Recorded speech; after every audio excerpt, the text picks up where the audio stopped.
My name is Joe. These are just opinions. I am Joepinionated. Today I'm ranking the albums from American artist Tom Waits. Thomas Allen Waits, born in Whittier, California, 1949. Tom Waits, love him or hate him kind of artist. Love him. I'll get into where I got into Tom as we go through the albums here. I'm ranking 17 albums from Tom. I'm not including some compilations, some of the live albums. I'm not including Big Time, Glitter and Doom, Orphans, Night on Earth, or One from the Heart. I think I got the other ones on there. We'll see. Let me know in the comments if I miss one. And some of his greatest albums are compilation albums. There's some pretty amazing ones out there like Orphans. Number 17, going with from 1993, The Black Rider. Waits' sound changes through time, and this is one of my least favorite periods between two periods that I quite enjoyed. It's got a couple of stinkers around this time, and I could never really enjoy myself listening to The Black Rider. It's the whole vaudeville. His wife was a playwright. Not into The Black Rider, but the lowest I go is 3 stars. Saying a lot. It's got 17 albums. Number 16, another 3 stars. I'm going with Blood Money. I'm pretty sure he released Blood Money and Alice on the same day. Alice will come up later, but Blood Money, obviously not my favorite of the two. I don't think there was ever really an album where I had a problem with the recording, with the production for Tom Waits. I think they're all beautifully produced. This one certainly is. This one's got a bit more cabaret, vocal jazz feel to it. Number 15, I'm going with his last studio effort, Bad As Me, from 2011. Pretty excited for it. And, to be honest with you, I quite like it. I just didn't end up spending as much time with it as I thought I was going to when it came out. Just not a lot of songs really stuck with me. Bad As Me at number 15. Number 14, and it's unpopular because I know a lot of people do love this one, but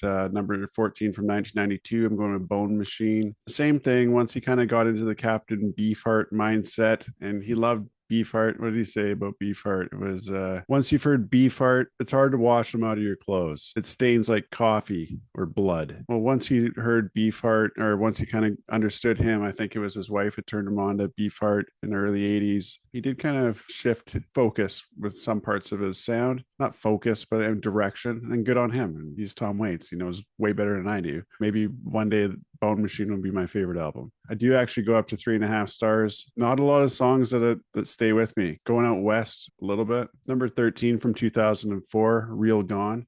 Aside from the compilation, aside from some compilations, like this is sort of the last album that I really got attached to, was Real Gone. Came out of the gates smoking with Make It Rain off of Real Gone, which is a real highlight for me. For Tom, Hoist That Rag, another good track. Of course, he's got Mark Ribot on guitar on these ones, and he just kills. Real Gone. At number 12, we're staying at the end of the catalog here, from 2002, going with Alice. Some of my favorite later lyrics from Waits come from this album. Some of his strongest lyrics since the 80s anyways. Beautiful album. We're already jumping up to 4 stars here for Alice from 2002. 11, I'm going with 1977's Foreign Affairs. Muriel is up there. Burma Shave, another incredible classic. Foreign Affairs, a great song. I Never Talk to Strangers, of course, features Bette Midler in that one. And I'm not sure if they were still together at the time. They were together for a period of time in the late 70s. I'm pretty sure they still remain friends because she was at his Rock and Roll Hall of Fame thing there. Foreign Affairs, 1977, number 11. Number 10 from 1980, Heart Attack and Vine. Heart Attack and Vine features Ruby's Arms and Jersey Girl, one of his biggest tracks. And Heart Attack and Vine, I love the title track, Till the Money Runs Out. A lot of great guitar work from Tom actually on this album too. I'm pretty sure there was some sort of contractual obligation when it came to this album. I'm pretty sure this one he made the transition over to the Island label or to the other label. Number 9 from 1978, going with Blue Valentine. Christmas Card from a Hooker in Minneapolis. One of my favorite tracks, one of the unbelievable songwriting from Tom. I think it was that song really that kind of pulled me in at one point with reading a bunch of Tom Waits, because there's interviews and books and things like that you can pick up. I used to love watching old Tom Waits interviews, but just the stream of consciousness and the storytelling nature of Tom. Love the Kerouac scene, and the Christmas Card from a Hooker in Minneapolis just makes so much sense. Blue Valentine is an easy listen. Starts off with Somewhere from West Side Story, and that's also my favorite version of that song. Beautiful. Doesn't have too much gravel in his voice at this point. Number 8 is Nighthawks at the Diner. That's from 1975. It was recorded live. I think it's technically a live album, but it was an official release. He wanted to have that feeling. And then after he made it, he realized he'd never want to do that again. But Nighthawks at the Diner, Eggs and Sausage, real standout for me on this album. Another one of those songs where it just kind of really pulled me in. Warm Beer, Cold Women, I Just Don't Fit In. Big Joe and Phantom 309. Pretty cool album. This one's got a real lounge, spoken word, beat poetry vibe. Tin Pan Alley, Tom Waits. Nighthawks at the Diner. Love that cover too. One of the first albums I bought at Tom's was Nighthawks at the Diner when I bought it on vinyl. I had a turntable years later, staring at the cover. Number 7, we're in 4.5-star territory. I've got Rain Dogs, 1985. I contemplated putting this one at 1 from here on out. Pretty equal for me. But Rain Dogs, 1985. This is into the experimental stuff. One of my favorite periods for Tom Waits. He had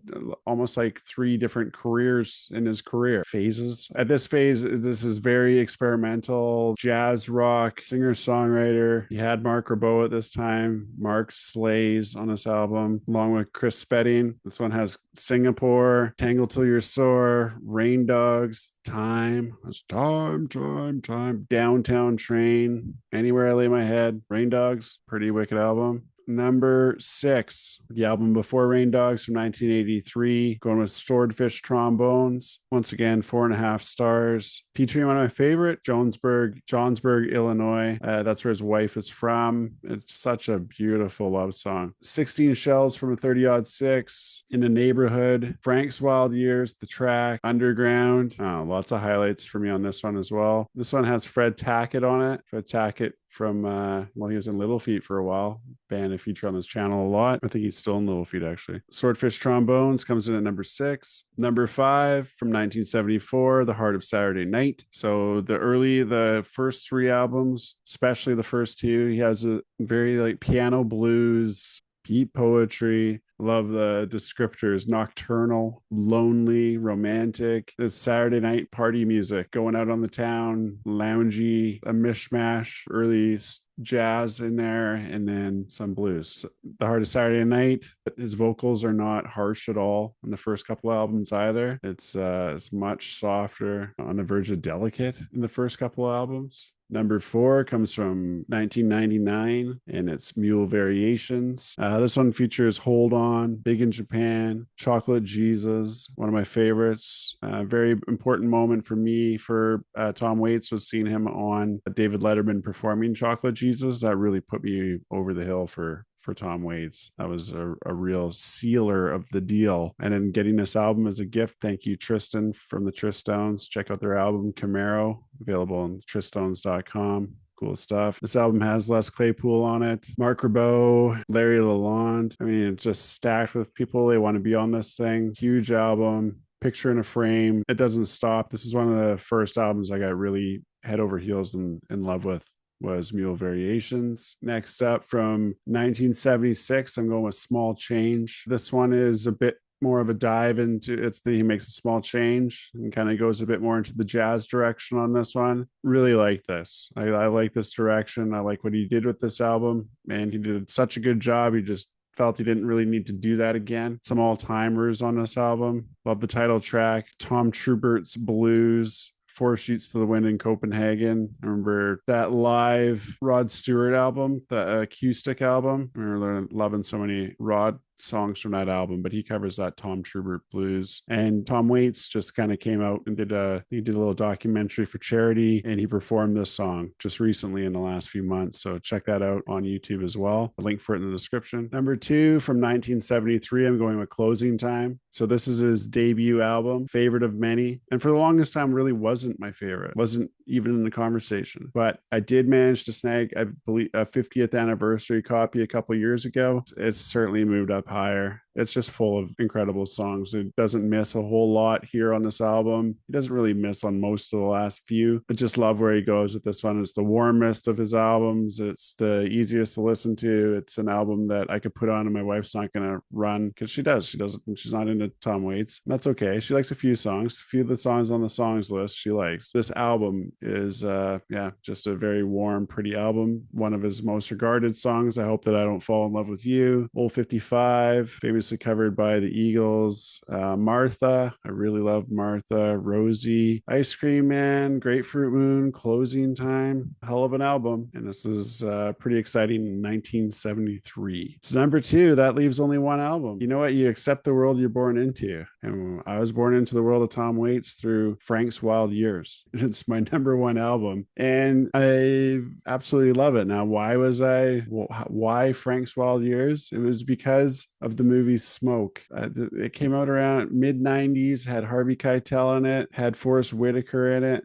had William Hurt in it. It was a really cool movie. Loved it. And at the time I was trying to get into like underground cool movies and stuff like that and learning all the songs from the soundtracks. And there's this montage at the end where Harvey Keitel is telling a story, long monologue story. They play it out in black and white. I think it's black and white, and they have Innocent When You Dream playing over top of it. And I thought it was so obnoxious the first time I heard it. I was just like, wow, why do they got to do that? Why do they got to play that crappy song on there? But I loved the movie so much that I kept watching it, and the song kept growing on me. Then it was a Columbia House or BMG music order, and I looked up the track list on this album and saw it had Innocent When You Dream, 2 versions of it, in fact. And so I got it. And later on, a couple of the other songs actually became my favorite Tom Waits songs, featured in Big Time. Big Time's a live album.